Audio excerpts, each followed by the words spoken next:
Welcome viewers. आज की इस वीडियो में हम बात करने वाले हैं बैंकिंग एंड फिनांस डोमेन से रिलेटेड टॉपिक फिक्स्ड डिपॉजिट के बारे में। आपके पास कुछ सेविंग्स है और आप उसको इन्वेस्ट करना चाहते हो, तो फिक्स्ड डिपॉजिट सबसे आसान और सेफ इन्वेस्टमेंट स्कीम है जिसको इस वीडियो में हम आगे समझेंगे। ये वीडियो एजुकेशन और लर्निंग पर्पस के लिए बनाई गई है और हम किसी भी तरह के इन्वेस्टमेंट को प्रमोट नहीं करते। तो आइए समझने की कोशिश करते हैं सबसे पहले कि फ़िक्स्ड डिपॉज़िट क्या है। मान लीजिए कोई एक इन्वेस्टर है जो अपना कुछ पैसा किसी बैंक में रखता है एक फ़िक्स्ड पीरियड ऑफ टाइम के लिए, और वो टाइम पूरा होने के बाद बैंक उसका रखा हुआ पैसा प्लस इंटरेस्ट अमाउंट उस इन्वेस्टर को रिटर्न बैक करता है। और ये इंटरेस्ट सेविंग्स अकाउंट में अवेलेबल बैलेंस पे मिलने वाले इंटरेस्ट से हमेशा ज़्यादा रहता है। जैसे कि हमने स्टार्टिंग में बात की कि fixed deposit safest investment scheme है, क्योंकि इसमें हमारा प्रिंसिपल अमाउंट हमेशा सेफ़ रहता है। चलिए समझते हैं कि वो सेफ़ कैसे रहता है। Deposit insurance and credit guarantee corporation एक फुल्ली ओन्ड सब्सिडरी है रिजर्व बैंक ऑफ इंडिया की, जो कि हमारे पैसे को इंश्योर्ड करता है।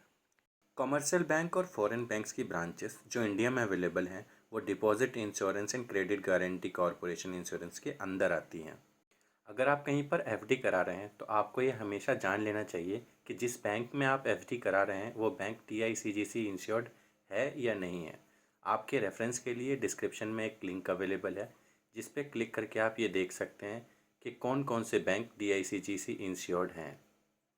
मान लीजिए अगर आपने किसी बैंक में एफडी करा रखी है और उस बैंक का दिवाला निकल गया या वो बैंक करप्ट हो गया, तो इस केस में अगर आपका बैंक डीआईसीजीसी इंश्योर्ड है तो डीआईसीजीसी आपका पैसा प्रोवाइड करवाएगी। डीआईसीजीसी के अकॉर्डिंग अगर आपका bank balance amount including savings, fixed deposit, recurring deposit, interest 5 lakh या उससे कम है तो उस केस में आपको आपका अमाउंट वापस मिल जाएगा। अगर अमाउंट जिसमें सब इंक्लूडेड है आपकी savings, fixed deposit, recurring deposit, interest वो 5 लाख से ज़्यादा है तो डीआईसीजीसी आपको सिर्फ 5 लाख रुपए का ही इंश्योरेंस प्रोवाइड करवाएगी और आपको आपके 5 लाख रुपए ही रिटर्न मिलेंगे। और ये पूरा का पूरा प्रोसेस 90 डेज़ के अंदर अंदर हो जाता है। चलिए अब बात करते हैं फिक्स्ड डिपॉजिट की खूबियों की या प्रोस की। जैसा कि हमने अभी डिस्कस किया कि 5 लाख तक का इंश्योरेंस होने की वजह से ये एक सेफ़ इन्वेस्टमेंट है। कई बार कुछ लोगों को कई रीज़न की वजह से क्रेडिट कार्ड नहीं मिलता है। वो रीज़न हो सकते हैं कि लो या ज़ीरो क्रेडिट स्कोर, कम इनकम, अनसर्विसेबल लोकेशन या कंपनी प्रोफाइल, पर्सनल प्रोफाइल या जॉब प्रोफाइल।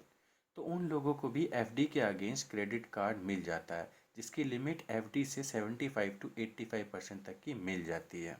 एफडी के ऊपर लोन भी मिल सकता है जिसमें हमारी FD as a security consider कर ली जाती है और फिक्स्ड डिपॉजिट का 90 to 95% हम लोन ले सकते हैं। इस लोन का इंटरेस्ट 1 से 2% ज़्यादा होता है एफडी से मिलने वाले इंटरेस्ट से।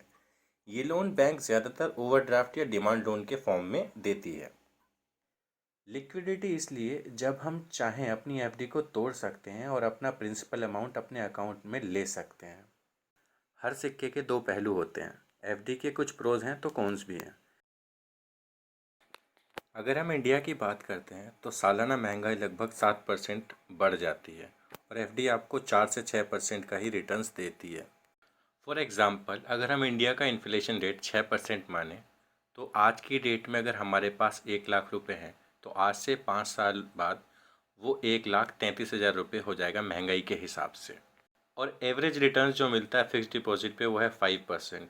तो आज से 5 साल बाद आपने अगर 1 लाख की एफडी करा रखी है तो 5 साल के बाद उसकी वैल्यू हो जाएगी 1,27,000। तो जब आप 1,33,000 में से 1,27,000 को माइनस करते हैं तो तब भी आप 6,000 रुपये के नुकसान में हैं महंगाई के दर के हिसाब को अगर देखा जाए तो। जब हम बीच में एफडी तोड़ते हैं तो पेनल्टी लगती है। एफडी से जो इंटरेस्ट मिलता है वो टैक्सेबल होता है, यानी कि जो आपने इंटरेस्ट लिया है उसका आपको टैक्स पे करना पड़ेगा। एफडी पे लगने वाले टैक्स में सबसे पहले आता है टीडीएस, यानी कि टैक्स डिडक्टेड सोर्स। चलिए समझते हैं TDS in relation to FDs. अगर आप बिलो 60 ईयर्स हैं और एफडी से मिलने वाला इंटरेस्ट 40,000 से कम है तो बैंक कोई टीडीएस नहीं काटती। 60 से ज़्यादा एज वालों को 10,000 का रिलैक्सेशन मिल जाता है, यानी कि यहाँ पे अगर आपका इंटरेस्ट अमाउंट 50,000 से कम है तो भी कोई बैंक TDS नहीं काटेगी। 60+ एज वालों का इंटरेस्ट जब 50,000 से ज़्यादा हो जाता है या 60 से कम एज वालों का इंटरेस्ट अगर 40,000 से ज़्यादा हो जाता है तो बैंक 10% TDS काटती है। जब कस्टमर की पैन इन्फॉर्मेशन बैंक के पास अवेलेबल नहीं होती है तो उस केस में बैंक 20% TDS काटती है। अगर एक ऐसा केस है जहां FD से मिलने वाला इंटरेस्ट तो 50,000 से ज़्यादा है या कम है बट ओवरऑल इनकम जो है वो 2.5 लाख से कम है तो उस केस में बैंक कोई भी TDS नहीं काटती है। FD से मिलने वाला इंटरेस्ट टैक्सेबल होता है, यानी कि आप जिस टैक्स स्लैब में आते हैं आपको उतना इंटरेस्ट पे करना पड़ेगा FD से आने वाले इंटरेस्ट पे। चलिए टैक्सेशन को एग्जाम्पल के ज़रिए समझते हैं। आमिर नाम का कोई इन्वेस्टर है, उसने 10 लाख की एक FD कराई 2 साल के लिए 6% के इंटरेस्ट रेट पर। 2022 में सपोज़ उसने FD करवाई तो 2022-23 में उसकी जो इंटरेस्ट से आने वाली इनकम हुई वो हो गई 60,000। तो आमिर जो है अब 2022-23 में इनकम टैक्स पे करने के लिए लायबल हो गया 60,000 पे। तो 60,000 पे आमिर को 30% टैक्स पे करना पड़ेगा जिसका कि इक्वलिंग अमाउंट बनता है 18,000। तो बैंक ने 10% TDS ऑलरेडी काट लिया है क्योंकि 40,000 से अबव होने पे बैंक 10% TDS काटता है एज वी ऑलरेडी डिस्कस्ड। तो आमिर को अब जो एडिशनल टैक्स पे करना पड़ेगा एज ए इनकम टैक्स वो हो गया 12,000। तो इस केस में इफ़ेक्टिव जो अमाउंट आया इंटरेस्ट का वो हो गया 42,000। तो इस तरीके से इफ़ेक्टिव रेट ऑफ रिटर्न जो है वो 6% नहीं बल्कि 4.2% हुआ। Who should invest?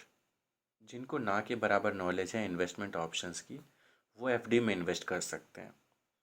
जो लोग रिस्क नहीं लेना चाहते हैं कि हमारा प्रिंसिपल अमाउंट तो सेफ रहे, जैसे सीनियर सिटीज़न, वो FD में इन्वेस्ट कर सकते हैं। अभी हम सोच रहे हैं कि हम अपना पैसा कहाँ इन्वेस्ट करेंगे।